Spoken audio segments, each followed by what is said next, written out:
How's it going, everybody? My name is Josh, and welcome back to another episode of Sampson Sports. Today, we will be talking about one of the last 3 games in the NFL season. Ignore the Pro Bowl, that does not count. It's just a vacation in Hawaii. It doesn't count at all. We're going to be talking about the AFC Championship game, which we'll see the Denver Broncos play the New England Patriots. Or, once again, because the NFL likes doing this in AFC games, Peyton Manning versus Tom Brady.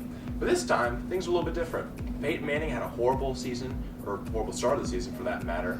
Actually, he did have a horrible season. He didn't play that great after a few years ago. He set records in almost every single passing category. But Peyton Manning is back as the starting quarterback for the Denver Broncos after some injuries and being benched for Brock Osweiler. Dude's absolute trash. Arizona State, people said he was a good quarterback. No, the dude's absolute trash. Just ignore it. And Brock Osweiler doesn't even know how to spell football. That's what I think. But anyways, Peyton Manning's back.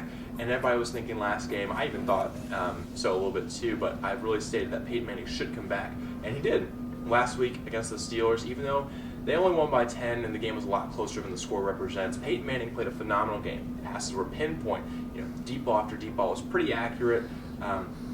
The one thing that did let him down was his receivers. There was a couple drop balls by Emmanuel Sanders and Demaryius Thomas, so Peyton Manning even could have looked a lot better. He had about 250 yards like I said he would, but Peyton Manning, don't worry, the Broncos fans, he's back. You may say it was against the horrible Steelers defense, but I'm telling you, Peyton Manning is going to do just fine against New England Patriots. May throw a pick or two, but he will not be your liability at all. But let's to the other side. So the New England Patriots, despite my prediction, were able to advance against the Kansas City Chiefs, even though the Chiefs really dominated them on most sides of the ball. Sure, Tom Brady and Bill Belichick decided to ignore the entire run game as their first possession went 11 plays. They went the entire length of the field, and they didn't run the ball once. 11 passes, 0 runs, because the Patriots said, "We're the New England Patriots. We don't need to run the freaking football."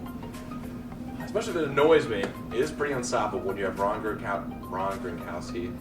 Oh, no, that was pretty piss poor. I'm sorry. Rob Gronkowski and Julian Edelman back from injury. And Edelman actually had a pretty poor first half, but eventually came back and started catching a lot of balls to really spread out the offense and make Tom Brady's life a lot easier. But Patriots offense, purely the passing game. There was no runs. I think there was maybe one run over 8 yards in that game. But Patriots, they're going to just spread you out and they're just going to throw the ball. Quick 2-step drop from Brady. Quick bullet slant down the middle to Rob Gronkowski, who now routes Julian Edelman. That's just how it's going to work. But this is what I'm thinking in this matchup.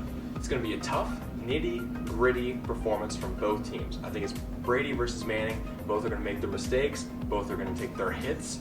And if you were reading the news this past week, some Broncos linemen actually criticized Tom Brady for being the most whiny quarterback in NFL history, because every time he gets hit, gets sacked, or even touches the ground, he looks to the referee asking for them to get fined, get a penalty, or get ejected.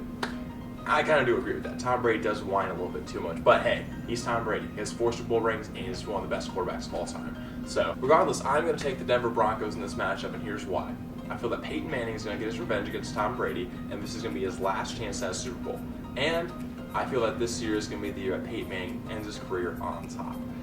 A lot of you saying that's just a stupid thing just to go on based emotion or luck or, whatever. But no, I really feel that Peyton Manning is going to do the job this time. He's going to beat Tom Brady. He has home field advantage and has the better defense, as New England's defense. We'll see if it can hold up to the good run game of the Denver Broncos. It did hold up decently against the Chiefs, but it actually did start to deteriorate as the Chiefs started getting bigger and bigger run plays towards the end of the game. But I really do feel the Broncos are going to pull this one out. I think it's going to be a close game. I think the run game of Denver is going to be the X factor for both teams. I think can Denver run the ball? And if they can, I think they'll be victorious.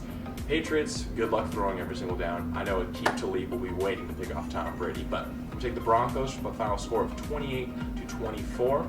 Other than that, that's all we have for this week. So thank you guys for tuning in. I will hit you guys with the NFC Championship predictions soon. But otherwise, enjoy the rest of your week, and I'll see you guys next time.